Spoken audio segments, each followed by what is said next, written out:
రండి.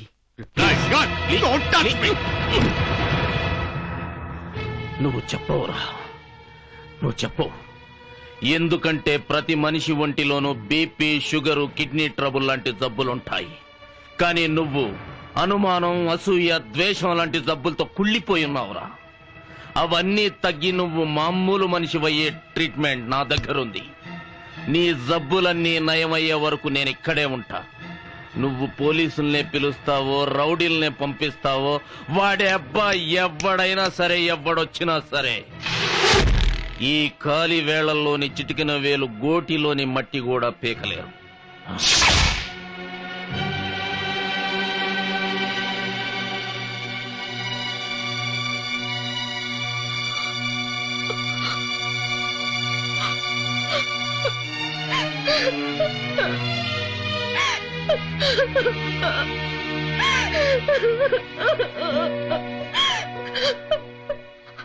శిరీష, నా కాపురాన్ని నిలబెట్టుకుంటున్నానో కూల్చుకుంటున్నానో, నా జీవితాన్ని బాగు చేసుకుంటున్నానో పాడు చేసుకుంటున్నానో కూడా తెలియకుండా ప్రవర్తిస్తున్నాను.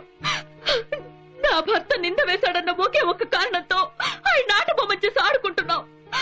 అనుమానించాడన్న ఒకే ఒక కారణంతో నా భర్తకి నట్టిట్లో నరకం చూపిస్తున్నావు. ఇంకీ నాటకం నా వల్ల కాదండి. ఆయన దగ్గరికి వెళ్ళి ఇదంతా మేము మిమ్మల్ని మార్చడానికి ఆడుతున్న నాటకం అని చెప్పలేసుకుని చంపలేసుకుని తరువాత ఆయన నమ్ముతానంటే నమ్ముకునుంటాను, పుట్టింటికి పొమ్మంటే పోతాను, కాదు చావమంటే చేస్తాను. బోలో స్వతంత్ర భారత్ కి జై, బోలో భారత్ మాతా కి జై.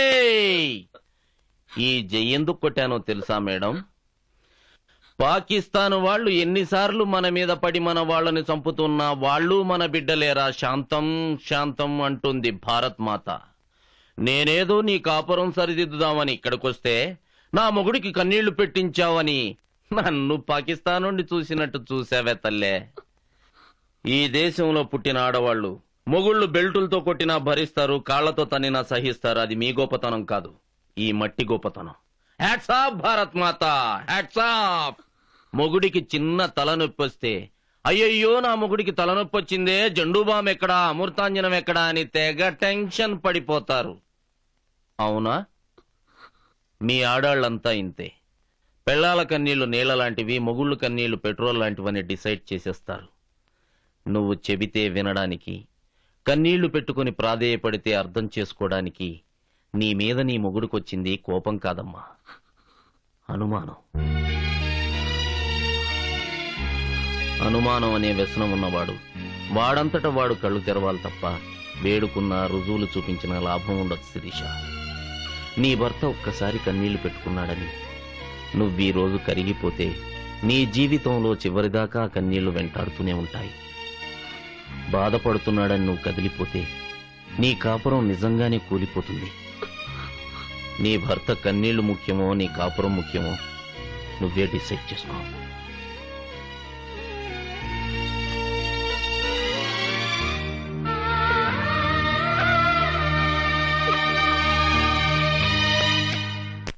ఏంటి పిల్ల ఇంకా స్కూల్కి వెళ్ళలేదా? లేదండి.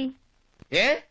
లాండ్రీ షాప్ సుబ్బలక్ష్మి పిల్లల యూనిఫామ్ మన బట్టలు తీసుకెళ్లి 4 రోజులైంది. 4 రోజులైనా బట్టలు తీసుకురాలేదా? స్ట్రైక్ చేస్తున్నాను. మీకు స్ట్రైక్ ఏంట్రా బాబు? ఏం చేయకూడదా? ఆటో వాళ్ళు చేయొచ్చా, ఆర్టీసీ వాళ్ళు చేయొచ్చా, మీ కాలేజీ వాళ్ళు, కంపెనీ వాళ్ళు ఎవడు పడితే ఆడు స్ట్రైక్ చేయొచ్చు, కానీ మా మడేలోడు స్ట్రైక్ చేస్తే మీకు బాధగా ఉంటదా? ఈ క్లిష్ట పరిస్థితుల్లో బాధగానే ఉంటుంది.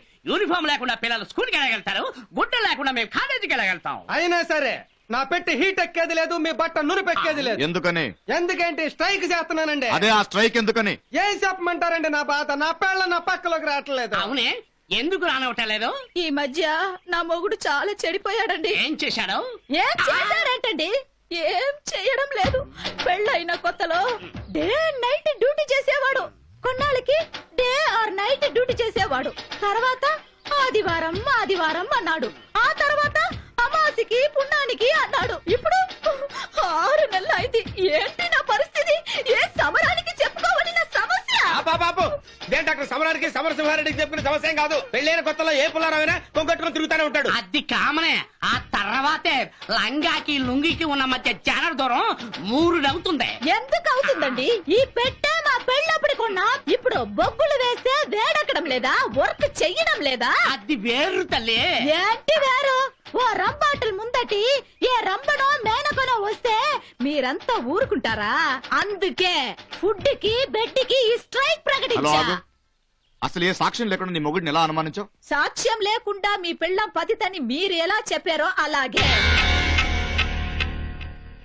ఏ సాక్ష్యం చూసి మీ పెళ్ళం చెడిపోయిందని సాటింపేశారు? ఏ సాక్ష్యం చూసి మీ ఆవిడికి రంగంట కట్టారు? మాట్లాడరేంటండి? శివాజీ మీ భార్య పార్క్ లో తిరగడం మీరు చూసారా? శివాజీ మీ భార్య బెడ్రూమ్ లో దొర్లుతుండగా మీరు చూసారా?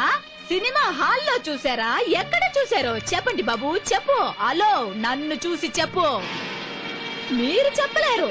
ఇతను నా భార్య చెడిపోయిందంటే అందరూ నమ్ముతారు. నేను నా భర్త తిరిగిపోతంటే నమ్మరా?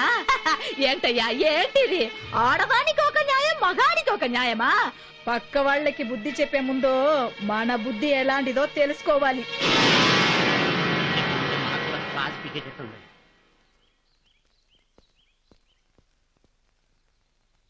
మావా, నేను కొట్టిన దెబ్బకి అందరూ నోళ్లు మూసుకుని ఎలా వెళ్ళిపోయారా చూసావా? అన్నయ్యా అన్నయ్యా గుడ్ మార్నింగ్ అన్నయ్యా.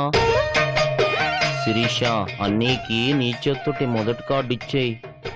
మీరు ఫస్ట్ హ్యాండ్ కదా, ఫస్ట్ కార్డు మీద మీ పేరే రాశాం. మమ్మల్ని ఆశీర్వదించండి ప్లీజ్. ఏం లేదన్నయ్యా, నీకు శోభనం అయింది కాబట్టి మ్యారేజ్ డే చేసుకుంటున్నావు, మాకు గోపనం జరగబోతుంది కాబట్టి కీపింగ్ డే చేసుకుంటున్నావు. ఈ కీపింగ్ డే ఫంక్షన్ కి నువ్వే చీఫ్ గెస్ట్ అన్నయ్యా. అన్నయ్య వస్తా, కాలనీ వాళ్ళందరు కార్డులు పంచాలి. శిరీష పదా. బాయ్ అన్నయ్యా.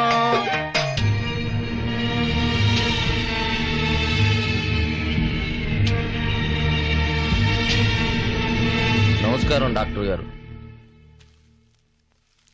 చాలా థ్యాంక్స్ అండి రాజు గారు.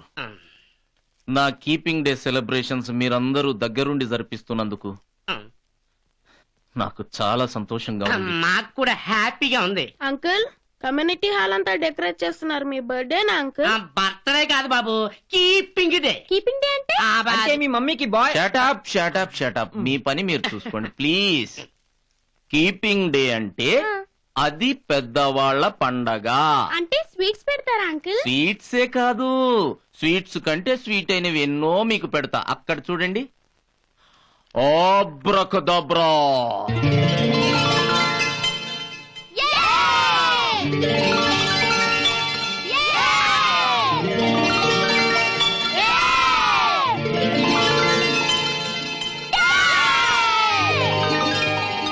ఇదేముంది, ఇంకా ఎన్నెన్నో వింతలున్నాయి. ఆబ్రకదబ్రా. ఆబ్రకదబ్రా. ఇప్పుడు మీరేం చేస్తున్నారో తెలుసా? ఇంటికెళ్ళి హోంవర్క్ చేసి బాగా తిని పడుకోవాలి. ఆబ్రకదబ్రా. ఆబ్రకదబ్రా. ఆబ్రకదబ్రా.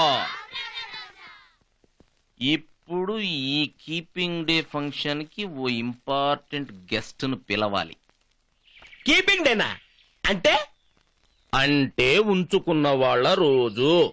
ఓహో, ఇప్పుడు మనం బర్త్డే ఎందుకు చేసుకుంటాం? పుట్టి చచ్చాం కాబట్టి. మ్యారేజ్ డే ఎందుకు చేసుకుంటాం? పెళ్లి చేసుకొని చచ్చాం కాబట్టి కదా. అలాగే కీపింగ్ డే కూడా. మాస్టర్ గారు, ఫంక్షన్ లో కీపింగ్ డే గొప్పతనం గురించి మీరే స్పీచ్ ఇస్తున్నారు. ఏంటి మాట్లాడది? కీపింగ్ డే గురించి మాట్లాడరా? కీపింగ్ డే గురించి నాకు తెలీదు, తెలిసిన మాట్లాడను. మాట్లాడరా? మాట్లాడను. మాస్టర్ మర్చిపోయినట్టున్నారు. హే! శివాజీ కొట్టాడు రామందు, శివుడిలా వేస్తాడు రాసింది. నీకు దండం పెడతాను, ఆపేమ్మా. బాబు, నేను మాట్లాడతాను కదా. కీపింగ్ డే గురించి మాట్లాడటం పౌరుడిగా నా బాధ్యత. ఒక మ్యారేజ్ డే లాగా, ఒక బర్త్డే లాగా, ఒక వ్యాలంటైన్స్ డే లాగా కీపింగ్ డే కూడా ఓ పర్వదినం. ఎంచేతంటే విశ్వామిత్రుడు మేనకని కీప్ చేసి గోమరం చేసి శకుంతల కన్నాడు. దుష్యంతుడు శకుంతల్ని కీప్ చేసి గోమరం చేసి మహాభారతాన్ని కన్నాడని చరిత్ర చెప్తుంది. మొన్నటి కెనడా అయినా నిన్నటి క్లింటన్ అయినప్పటికీ ఎవరైనా కీపింగ్ డే చేయబట్టి అమెరికా ఇవాళ చరిత్రలో ఎంత ప్రసిద్ధి చెందిందని మీకు నేను సభాముఖంగా మనవి చేస్తున్నాను. దానిచేత ప్రతి ఇంట్లోనూ గోమరాలు, ప్రతి పేటలోనూ కీపింగ్ డేలు ఒక పండుగలా జరుపుకోవాలని నేను మీకు మనవి చేస్తున్నాను. ఒక వీధికో స్వీపరు, ఒక సభకో స్పీకరు, ఒక భార్యకు కూడా ఒక కీపర్ ఉండాలని చెప్పి సూపర్. నేను మీకు సభాముఖంగా మనవి చేస్తున్నాను. నాకు ఈ అవకాశాన్ని కల్పించినటువంటి శివాజీ గారికి నా హృదయపూర్వకమైనటువంటి నమస్కారాలు తెలియజేస్తున్నాను.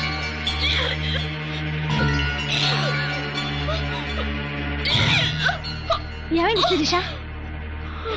డాక్టర్ రండి, ఏమైందో చూడండి. She pregnant.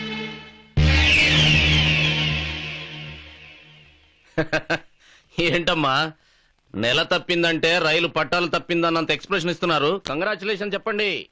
Congratulation. Congratulation. Congratulations.